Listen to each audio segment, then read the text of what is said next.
The galaxy had rules. Old rules. Ancient rules. They were repeated in schools, whispered in research halls, and carved into the walls of alien stations. One of the most powerful rules was this: humans cannot bond with aliens. It was said like a fact, like gravity, like the rising of suns. Every species agreed. Every council meeting repeated it.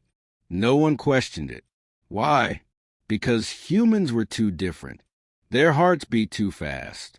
Their emotions burned too bright. Their love was too fierce, too loud, too messy. Other species said human love was a storm, not a bridge. And storms, they said, could never build connections. For years, for decades, this law stood. Scientists tested it again and again. They placed humans beside alien children, alien animals, alien machines.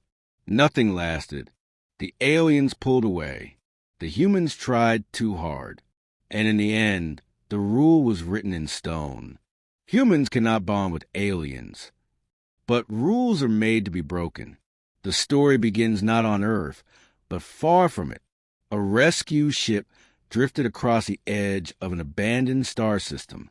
The ship was human, but the call they answered was not. A broken beacon had been found on a dying world. The message was faint, weak, but still clear. Help. Captain Hale was the first to hear it. A man who had seen too many battles and lost too many friends. His crew was small, engineers, medics, explorers, but their hearts were stubborn. They followed the signal without question. The planet was ash and ice. The cities were ruins. Not one living adult remained. But inside a collapsed shelter, buried under stone and steel, they found something. At first, they thought it was a machine. It was small, curled up, barely moving. Then it blinked. Large. Alien eyes glowed faint in the dark. It was alive. A child. The medics rushed forward. Scanners lit the air. They whispered numbers, terms, strange biology, but the most important word was clear: survivor. The crew gave it a number, 47. It was the 47th life form they had rescued in the Outer Rim that year. But to them, it was more than a number. It was breathing. It was afraid. And it was alone. Other species had seen cases like this before. They would study it. They would place it in labs. They would measure it, feed it, and call it safe. But they would not bond with it. They would not try. When humans prepared to lift the child from the rubble, voices from the intercom stopped them. The alien council, listening from orbit, gave their command: do not touch it. Do not waste your effort. You cannot bond. It will not survive with you. The crew froze. Orders were orders. The council's words were law across the stars. Humans have been told again and again, you cannot bond. You cannot connect. You cannot adopt. But Captain Hale did not move away. He knelt, his suit covered in dust, his face hard as stone. He looked at the alien child, trembling in the cold, and he whispered, "We don't abandon children. Not ever." The other species listening did not understand those words. To them, abandon was logical. To them, leaving was survival. But to humans, abandonment was a wound deeper than any battle scar. The crew carried the child onto the ship. Every step felt like rebellion. Every heartbeat felt like war. They had broken the rule. The child did not speak. It did not eat. It turned away from their faces, pressed itself against walls, and stared with eyes too old for its small body. 47 did not trust them. And why should it? Its world was gone. Its people were dead. The galaxy itself had declared, humans cannot bond with you. And yet, humans tried. They left food near it. They sat in silence. They offered no force, no pressure. They simply stayed. The child did not move. Hours passed. Then days. Still it sat alone. The crew whispered each other at night. Maybe the council was right. Maybe humans cannot bond, but still they tried. Captain Hale would sit in the dark corner of the room, reading reports, speaking softly, not to the child, but near it. He wanted the child to know, you are not alone. The crew played music in the halls, soft and slow. Songs of earth, songs of oceans, songs of stars. Sometimes, when they thought no one was watching, they saw the child's head tilt slightly, listening. It was not trust. Not yet. But it was not rejection either. The council demanded updates. The humans gave none. They said only, the child is safe. But deep inside, a question grew, heavier each day. What if the council was wrong? What if humans could bond? And what if Subject 47 was the one to prove it? Because when the universe declares something impossible, that is when humanity begins to fight. And this fight, this bond, was only beginning. The ship carried silence. Not the silence of peace, but the silence of waiting. Every member of the human crew knew what the council had said. Do not try. Do not waste your effort. Humans cannot bond with aliens. And yet, the child was here. Subject 47. Small, fragile, wrapped in thin blankets, sitting in the medbay corner like a shadow. No one knew its true name. No one knew its species. No one even knew if it would survive the week. But the humans refused to place it in stasis, refused to lock it away. To them, it was not a specimen. It was a child. The first days were hard. The medics tried food of every kind. Nutrient paste, protein bars, even tiny drops of sugar water. The child refused it all. When hands came too close, it curled tighter into itself, shaking, teeth bared. Other species would have walked away by then. They would have said, it does not want help, let it fade. But humans stayed. Captain Hale gave the first order. We do not touch unless it reaches out first. His voice was calm, but his eyes were sharp. He knew trust could not be forced. Trust had to grow, like a seed in dead soil. So the crew waited. They changed their methods. Instead of approaching with food, they left small bowls near the wall and stepped back. Instead of talking loudly, they whispered, soft and patient. Instead of shining bright lights, they dimmed the medbay until the shadows felt safe. The child began to watch. Not move, not trust, only watch. But in that watching, something flickered. One night, Engineer Mara sat cross-legged across the room, repairing a small drone. Sparks glowed. Tools clicked. She hummed as she worked, an old Earth tune from long ago. She thought no one listened. But from the corner, 47 tilted its head. The sound of the hum carried across the quiet air, and the child blinked slowly, as if remembering something. It did not eat that night, but it did not turn away. The next day, Medic Roan left a soft piece of cloth near the wall, a blanket, thick and warm. He placed it down gently and walked out. When he returned hours later, the blanket was gone. The child had pulled it into its corner, wrapping it tight. The crew shared glances. Small progress. A step forward. But not everyone was pleased. The alien council demanded answers. Their messages filled the ship. Report the subject. Transfer to our care. Do not attempt bonding. The crew ignored them. For the first time in years, humanity disobeyed the council directly. And that silence, that refusal, spoke louder than any words. On the fourth day, something new happened. Captain Hale entered the medbay alone. He did not bring food or tools or blankets. He simply sat on the cold floor across from the child and opened a book. The words were old, faded, but his voice carried steady as he read. The story was not about space. It was not about war. It was about a little boy who wanted to find a home. 47 did not understand the words, but it listened to the rhythm. For the first time, its small claws loosened from the wall. Its eyes followed Hale's lips as the story rose and fell. Minutes passed, then an hour. Hale closed the book. He stood, ready to leave. And then it happened.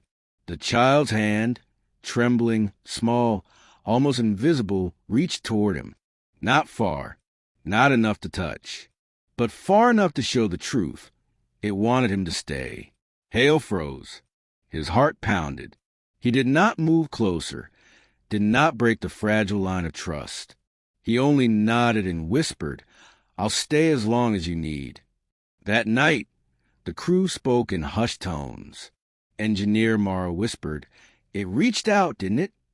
Hale only nodded. He did not smile. Not yet, but his silence carried weight. The next morning, the child took food for the first time. Not from a machine, not from a tray, but from a small bowl placed by Hale's hand. Slowly, carefully, it lifted the food and ate. Its eyes stayed locked on the captain the whole time, as if warning him not to vanish. The crew held their breath. For them, this was not just survival. This was proof, because in that moment, the law of the galaxy cracked. The impossible shifted. The words of the council trembled. Humans could bond. It was not trust yet, not love, but it was a beginning. And beginnings in human history were always dangerous. For every bond they made, every step they took, would ripple across the stars. Other species would fear it. The council would hate it. But humans did not care.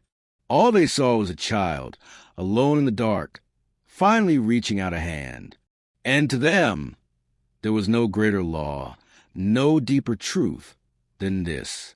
When a child reaches, humans never turn away. The galaxy had always been certain. A wall stood between humans and aliens. An invisible wall, thick and unbreakable. Scientists called it the barrier of species. They said humans could not cross it. They said aliens would never trust them enough, never connect deeply enough, never let them in. But on the human ship Resolute, that wall was starting to shake. The child, Subject 47, was still silent most days. It still hid in corners, still flinched at sudden movement, still woke with sharp cries in the night. The barrier was there, strong as ever. Yet the crew saw cracks. Little cracks. Every day, Captain Hale returned to medbay with his book. He read simple stories, tales of Earth, of children chasing light, of families lost and found. The words were strange to 47, but the tone was not.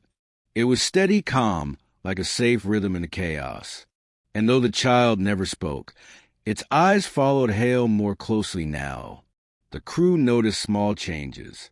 Engineer Mara found the child pressing its tiny claws into the fabric of the gifted blanket, almost as if holding on to it for strength. Medic Roan saw that the food bowls no longer stayed full.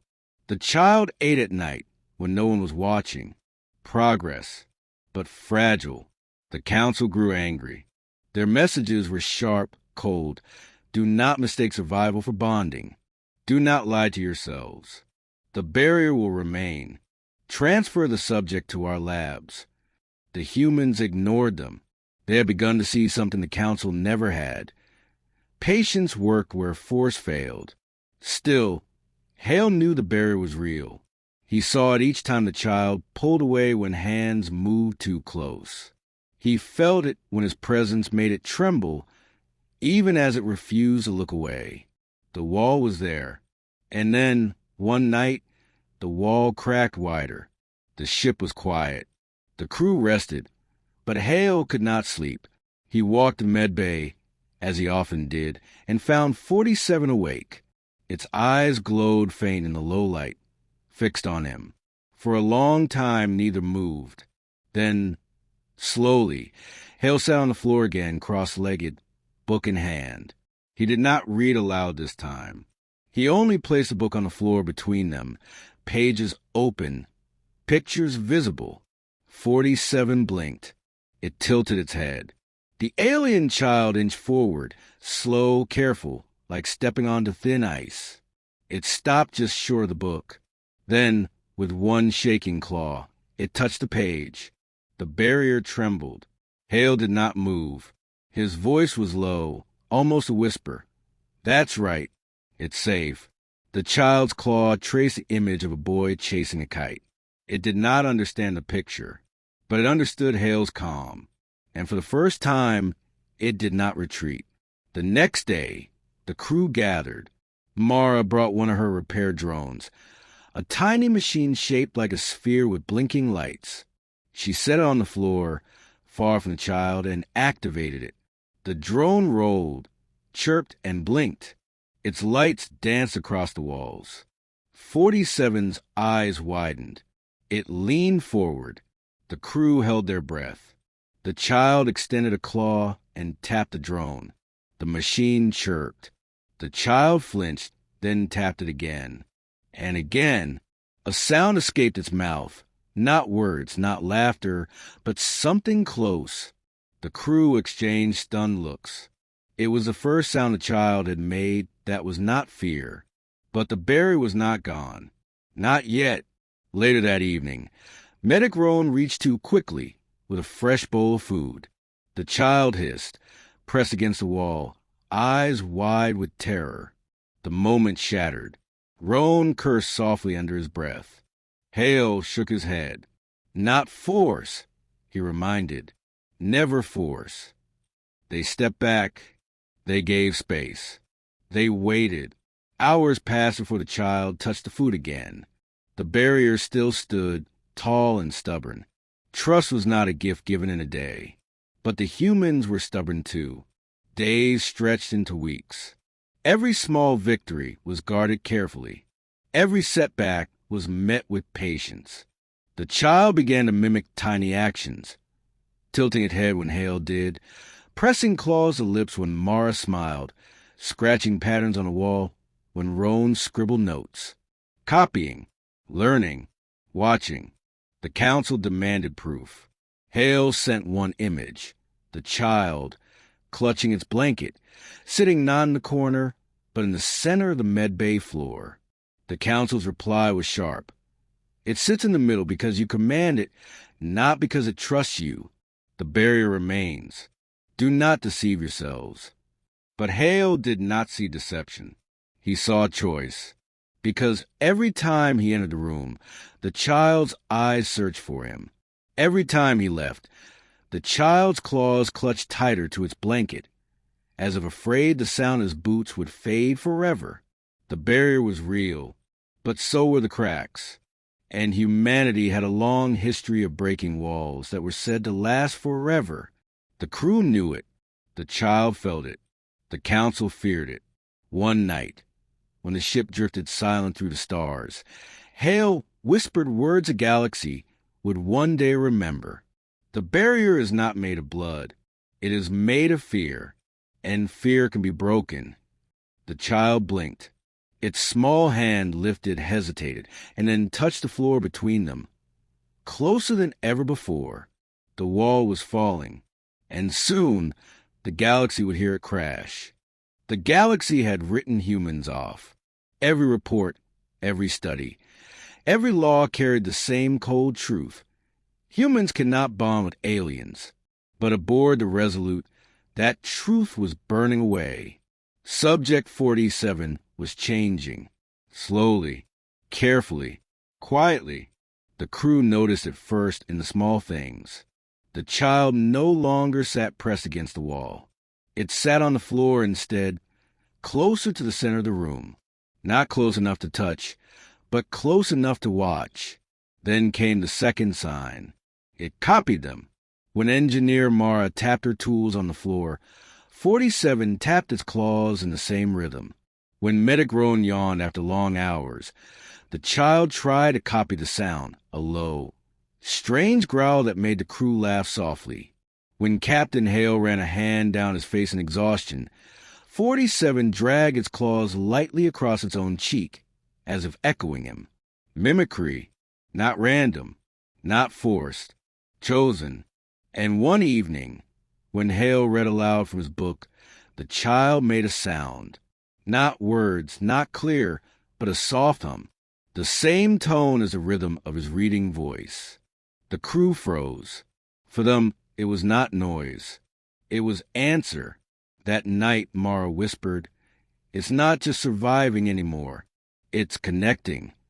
Rowan added, "The council will deny it."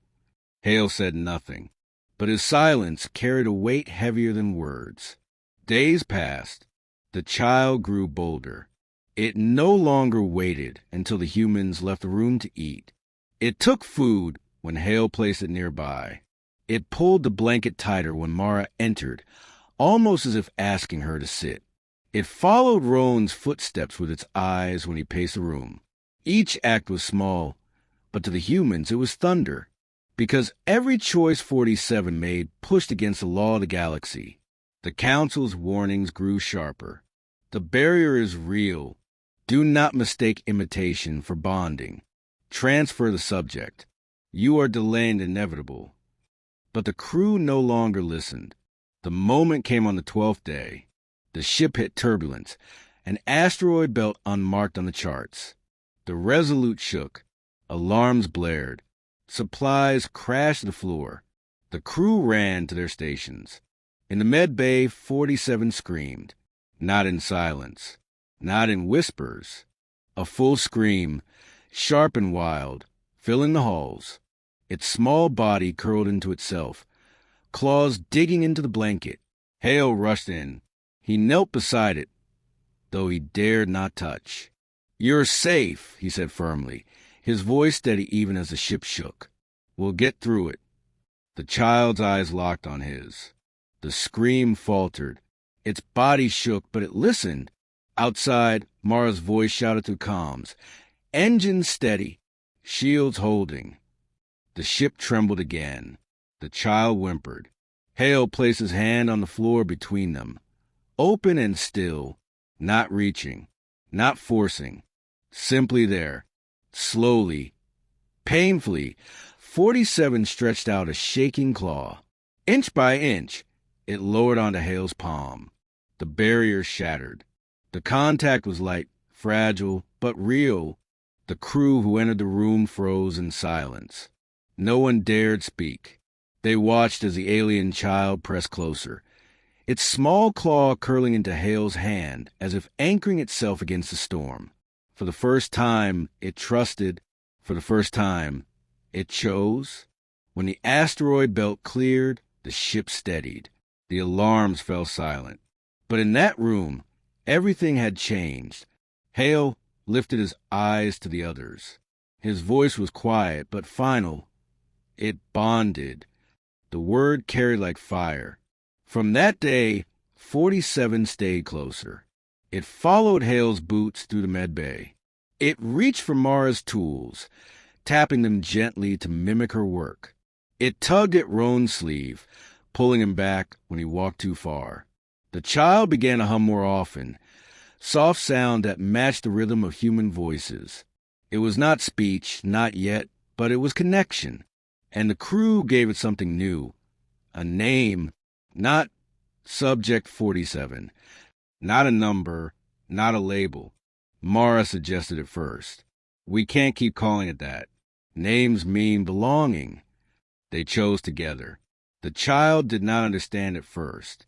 But when Hale whispered the new name, repeating it slowly, the child's eyes brightened. It pressed its claw to its chest. Recognition. Acceptance. Choice. The bond was real.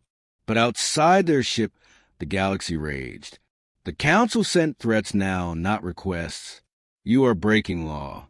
You are breaking order. If you do not surrender the subject, consequences will follow." To them, the bond was not miracle. It was danger, a dangerous proof that everything they believed could be false. But the humans did not care. They had crossed the line, broken the rule, shattered the barrier. The galaxy called it impossible. The humans called it family. And the child, once silent, once alone, curled in Hale's arms at night, humming against his chest, as if to say the same thing in a voice all its own. The wall was gone. The bond was real. And nothing in the stars could unmake it. The galaxy had rules. The council enforced them like steel bars in a prison. And the greatest rule of all had just been broken. Humans had bonded with an alien child. On the ship Resolute, the crew celebrated quietly. They did not dance, did not cheer, but their hearts burned bright. They had seen the impossible. They had touched it. 47 had chosen them. It was no longer just survival. It was trust. But while the crew whispered in joy, the galaxy roared in fear. The first message from the council arrived within hours. It was not polite. It was not calm. It was a command. You will surrender the subject immediately. You will hand it over to authorized labs. You will cease your attempts at illegal bonding. If you resist, you will face consequences. The words glowed cold across the screen. The crew sat in silence as the order repeated. Mara clenched her fists. Consequences, she muttered. They mean weapons. Roan's jaw tightened. They don't fear the child. They fear us. They fear what this means. Captain Hale only stood tall, his eyes locked on the screen. His voice was iron when he spoke. We do not surrender children. The reply came back sharper. Then you are outlaws. And with that, the war of silence began. At first, it was only words, angry transmissions, cold threats. The council spoke of laws, of order, of tradition. They called the humans reckless. They called them dangerous. They called 47 a mistake. But then came the ships, small vessels at first, patrols that shadowed the Resolute from a distance. They sent scans, warnings, demands. They hovered like wolves circling prey. The crew felt the tension rise each day. Mara double-checked the engines. Roan fortified the medbay. Hale gave orders to avoid conflict, but his hand stayed close to the ship's weapons. And through it all, 47 stayed near. The child sensed a change. Its eyes flicked to every alarm, every flashing light. It hummed softly when fear rose in the crew, as if trying to calm them in return. It was no longer the silent shadow in the corner. It had begun to stand with them. The first true confrontation came without warning. A council cruiser blocked their path in a narrow system. Its weapons were charged, shields raised. The comms filled with a cold voice. Surrender the subject. Now! Hale stood on the bridge, hands steady at his sides. The child has chosen. It stays with us. The voice snapped back. That choice is unnatural. That bond is dangerous. You endanger the balance of the galaxy. Hale's reply was calm, but fierce. If caring for a child endangers your balance, then maybe your balance was broken to begin with. The channel cut. Weapons locked. The crew held their breath. For long seconds, the two ships stared at each other across the void. Then, with a hiss of engines, the cruiser moved aside. It was not mercy. It was warning. The crew knew the truth. This was only the beginning. Rumors spread faster than light. Across stations, across colonies, across fleets, whispers grew. Humans bonded with an alien child.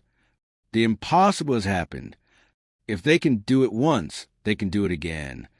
Fear grew in the hearts of other species. Fear of change. Fear of losing control. Fear of humanity's stubborn, impossible will. Some saw hope. Quiet voices spoke of miracles, of bridges between stars, of a galaxy united. But louder voices demanded action. Take the child. Stop the humans. Crush the experiment. The council listened to the loudest voices. They issued an order. Capture the child. Capture the crew. End this. The Resolute became a hunted ship. Patrols followed them through every sector. Blockades cut off safe routes. Supplies grew scarce. Every docking station refused them entry. And still, the crew refused to surrender. Hale gathered them in the mess hall one night. His voice was steady, but heavy with truth. We are alone. The council will not stop.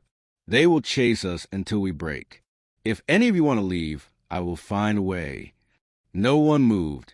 Mara spoke first. We don't abandon family. Roan nodded. If they want to call us outlaws, let them. We'll wear it with pride. Others added their voices. Engineers, pilots, even the quietest of the crew said the same. We stay. Hale's eyes softened. He looked at 47, sitting small but steady at the end of the table. For the first time, the child reached up, placed his claw on the table, and hummed softly. It was not words, but the meaning was clear. I stay too. The council's patience ended. One evening, as the crew rested, alarms screamed across the ship. Multiple signals closed in. Mara shouted from the bridge, 3 cruisers, full weapons charge. The ship shook as beams of light crashed against the shields. The crew scrambled to stations. Hale barked orders.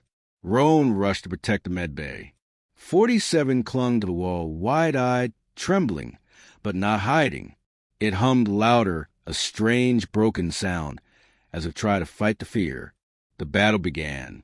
The Resolute dodged, weaved, fired back, but it was one ship against 3. The shields cracked. The engines groaned. Then came the message. Surrender the child. Spare your lives. Hale's jaw tightened. His voice roared across the bridge. We don't trade children for safety. The crew answered with fire. But the enemy had power. A beam tore through the hull. Systems flickered. The medbay shook as panels fell. 47 screamed, louder than ever before. And then, for the first time, the child spoke. Not in alien tongue, not in human words, but in broken, halting syllables. It cried, "Don't leave!" The sound carried through the ship, through the calms, through the void. The attacking crews froze. Even the council officers, listening across channels, fell silent. An alien child, bonding with humans, speaking human words, choosing them. The impossible had just become undeniable. The council cruisers hesitated. Seconds stretched like lifetimes. Hale seized the moment. You hear it. The child has chosen. You cannot deny it. You cannot erase it. The bond is real. Silence filled the comms. Then, slowly, the enemy ships broke formation. One by one, they pulled away, not in defeat, not in surrender, but in fear of what they had just witnessed. The battle ended, but the war was far from over. Afterward, the crew sat in the medbay, battered but alive. The ship was damaged, but their spirits burned brighter than ever. Mara whispered, "The whole galaxy heard that voice. They can't pretend anymore." Roan nodded. "They will come harder now, but they'll never erase what happened." Hale looked at 47, who sat wrapped in its blanket, humming softly, eyes tired but steady. He spoke with quiet pride. They wanted to prove humans can't bond. Tonight, we proved them wrong. The crew fell silent, listening to the child's broken hum echo through the room. It was not fear anymore. It was connection. It was family. And somewhere out there, across the endless stars, the galaxy trembled, because the greatest rule had been broken, and humanity was only getting started. The galaxy had seen enough. For years, the Council had ruled with certainty. Humans cannot bond with aliens. It was more than law. It was the foundation of order. If species mixed too deeply, if bonds broke barriers, then traditions would collapse. Power would shift. The galaxy feared that more than any war. And now, the impossible had happened. 47's broken cry, "Don't leave," had traveled across channels, across fleets, across stars. It echoed in the ears of millions, proof that the law was a lie. The Council could not ignore it. They would not allow it to spread. So they summoned humans. The Resolute limped into the central station of the Galactic Council. Its hull was scarred, shields patched, engines coughing. The crew stood weary but unbroken, and at their side walked the small alien child, wrapped in its blanket, eyes sharp with quiet fear. They were escorted into the Hall of Judgment, a vast chamber carved from stone and metal. Thousands of eyes stared down at them, Leaders, scientists, soldiers, scholars. Species from every corner of the galaxy filled the seats, their whispers echoing like storms. At the center stood the council chair, tall and cold, its voice carrying like thunder. Humanity stands accused of breaking galactic law. You have attempted an unnatural bond. You have endangered balance. Today, we will test your claim, and the galaxy will see the truth. Hale stepped forward, shoulders straight, eyes burning. We are not here to prove ourselves. We are here because a child chose us. That is truth enough. The chair's voice boomed, then let the test aside. The test was brutal. They placed 47 in a chamber of glass, sterile and cold. No blanket, no humans, only bright lights and machines that hummed with false comfort. On the other side of the glass stood human caretakers, volunteers chosen by the council. They were ordered not to move, not to speak, not to show emotion, only to stand. Then, across the room, the council placed another group, alien researchers who had studied 47 species for years. They carried toys, food, and familiar scents. They called out in alien tones, voices sharp but precise. The test was simple. Who would the child choose? The crew of the Resolute stood locked behind barriers, forced to watch. Hale's fists clenched. Mara's teeth ground. Roan whispered curses under his breath. 47 sat in the chamber, trembling. Its eyes darted from the aliens with their gifts to the silent humans, to the council watching from above. The chair's voice echoed. The child will decide, and its choice will end this debate. At first, the child did nothing. It sat curled on the floor, claws pressed to its chest, humming softly to itself. The alien researchers called louder. They offered food from its species, toys shaped like home. They tried everything. 47 looked at them. Its eyes flickered with recognition, but it did not move. The humans stood silent. They wanted to speak, to call, to promise safety, but the council's rules bound them in silence. They could only stand, hearts breaking, as a child turned its gaze to them. The silence stretched long, too long. Whispers filled the chamber. The bond is not real. It hesitates. Humans cannot hold it. The chair nodded coldly. You see, the law stands. But then it happened. 47 rose slowly.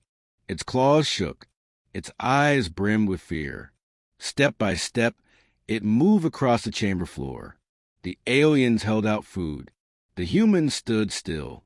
The child looked at both, and then with trembling hum, it crossed the room and stopped before the silent humans. It pressed its claws to the glass. The crew gasped. Hale's hand rose instinctively, pressing back against the barrier. Mara bit her lip, tears filling her eyes. Roan whispered, "It's choosing us." The child hummed louder, pressing harder, eyes locked on the humans. The chamber erupted in chaos. Council members shouted. Some demanded the test be stopped. Others cried that it was trickery. Whispers grew into roars. Impossible. Unnatural. Dangerous. But the proof stood clear. 47 had chosen. The chair slammed its staff against the floor, silencing the uproar. Its voice thundered. This proves nothing. The child was conditioned. It is manipulation, not bond. Hale's voice roared back. Asterisk. Conditioning does not make a child cry, "Don't leave." Conditioning does not bring trust. This bond is real, and you are afraid of it. Gasps echoed across the chamber. The chair's eyes narrowed. If the bond is real, let's prove it in fire. The second test began. 47 was placed in a new chamber, this one dangerous. The floor cracked open to reveal shifting platforms over molten energy. Simulated storms filled the air with thunder and wind. The child whimpered, shrinking back. The humans were forced into the chamber as well, separated by walls of shifting steel. The rule was clear. They could not speak, could not touch, could not guide. Only the bond could save the child. The test was cruel. If the child failed to reach them, it would fall. The crew shouted in rage, but soldiers held them back. The council demanded silence. The chamber began to shift. 47 cried out, lost and afraid. Hale pressed his fist to the wall, shouting despite the rules. "We're here. Trust us." The soldiers moved to silence him, but then it happened again. The child hummed, not in fear, not in despair, but in the same rhythm Hale used to read his stories. Step by step, 47 moved across the platforms, mimicking the steady beat of Hale's voice. The walls shifted, the platform shook, but the child kept moving. It followed the bond. It reached the final platform, claws scraping, body trembling. And when it leapt forward, Mara screamed, "Now!" The child fell, straight into Hale's arms as the walls collapsed. The chamber went silent. The council could not deny it now. Not after the cry, not after the hum, not after the leap. The bond was real. The child had trusted humans with its life, but the chair's voice was still cold. This bond breaks the order of the galaxy. If allowed to spread, it will end our unity. It will end peace. Hale's voice rose, shaking the chamber. If your peace depends on denying love, then it was never peace at all. It was fear, and humanity will not bow to fear. 47 clung to his chest, humming, small claws gripping tight. The proof was alive, breathing undeniable. And though the council did not speak it aloud, every species in that chamber knew. The galaxy had changed. Forever. The galaxy had seen the impossible. For ages, the council had claimed that humans could not bond with aliens. It was more than a belief. It was a law carved into the bones of civilization. That law kept the galaxy divided, kept species apart, kept the council strong. But in the hall of judgment, before thousands of witnesses, the truth had broken free. A small alien child, once called Subject 47, had chosen humans, not for survival, not for comfort, but for family. And no threat, no law, no wall could erase that choice. The council adjourned in silence. Some members fled the chamber in anger. Others stared in shock. A few, for the first time in centuries, allowed themselves to hope. But the humans did not wait for verdicts. They carried the child back to their ship, heads high, shoulders squared. The law had already been broken. Judgment was no longer in the council's hands. It was in the stars. Word spread like wildfire. Across colonies, across fleets, across trading posts and battle stations, the story traveled. The human ship defied the council. The alien child trusted them. The impossible bond is real. Some species wept. Others raged. Some whispered prayers. Others sharpened weapons. But one thing was certain. The galaxy could never return to the way it was. On the Resolute, life changed as well. The child no longer sat in shadows. It followed the crew openly now, humming softly as it moved from room to room. It learned gestures, copied sounds, even tried clumsy words. It was not afraid anymore. The crew treated it not as subject or specimen, but as kin.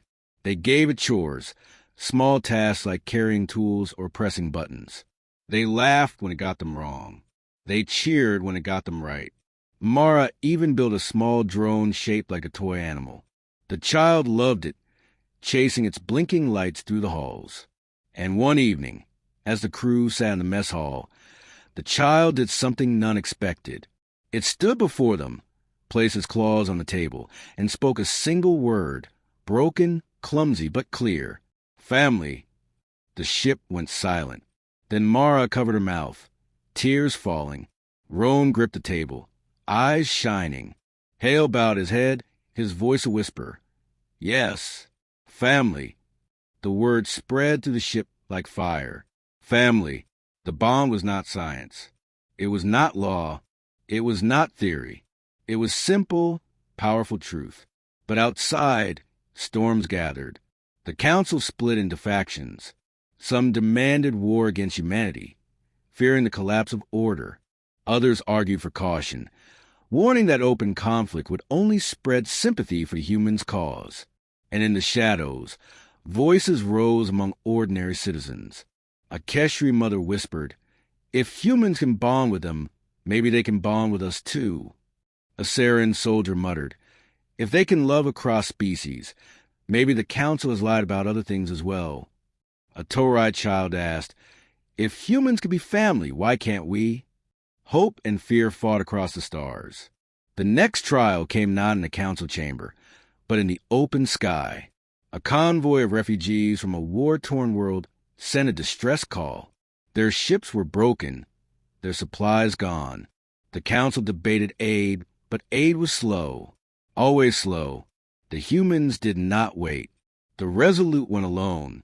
When they arrived, they found thousands of lives hanging in space.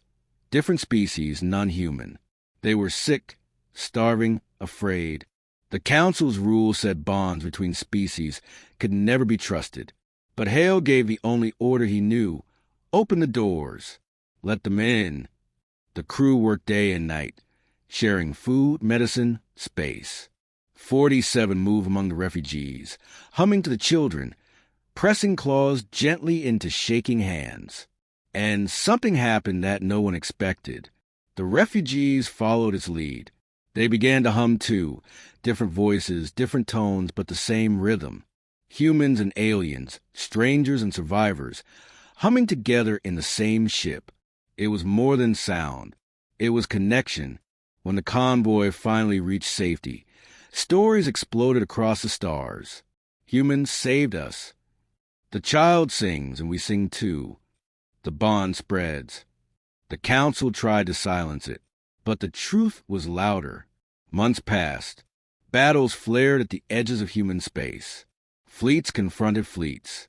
Words clashed sharper than weapons. But in the shadows of war, the legacy grew. Small bonds began to appear everywhere. A human soldier and an alien scout sharing food after a battle. A human medic and a Torai healer working side by side. A child from one world holding hands with a child from another. None of these bonds were planned. None were forced. They simply happened, like sparks falling on dry grass. And all of them trace back to the story of the Resolute and Subject 47. The council finally broke. Not with war, but with division. Too many species refused to obey the old law. Too many stories had spread. Too many hearts had changed. The chair thundered. This will end in chaos. But others stood against it. One voice, old and wise, rose above the storm. If chaos means love, then let chaos come. The law was struck down. The words carved into halls for centuries. Humans cannot bond with aliens. Were erased. In their place, a new truth was written.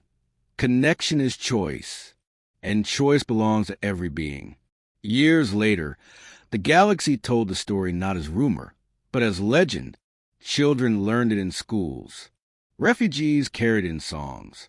Soldiers whispered it in trenches. And always, the name returned, 47, the child who proved the impossible. But 47 was not a number anymore. It had a name now, given by humans, chosen by itself. A name it carried with pride. It grew strong aboard the Resolute, raised not by one, but by many, by Mara's laughter, Roan's care, Hale's unshakable voice, by the warmth of crew who refused to surrender. And when it stood tall years later, it spoke to the galaxy in clear words. I was called Subject 47. They said no one could love me. They said humans could not bond with me. They were wrong. I chose, and they chose me, and because of that choice, the galaxy is different. Family is not blood. Family is not law. Family is what you fight for and what fights for you. The hall erupted in thunderous sound, not anger, but hope. And so the phrase was born. a phrase carried across ships and stations, across stars and systems. Humans can't bond with aliens? Then watch us adopt 47. It became more than words. It became a promise, a warning, a beacon. Whenever someone said it, they meant, we will love where you say love cannot exist. We will fight where you say the fight is lost. We will prove impossible things possible. It was a legacy of one ship, one crew, one child. The bond had begun as rebellion. It ended as law, not a law written by councils, but by the hearts of millions. And though the stars burned cold and wars never truly ended, the galaxy had changed forever. Because when humans were told they could not bond, they answered with the only words that mattered. Watch us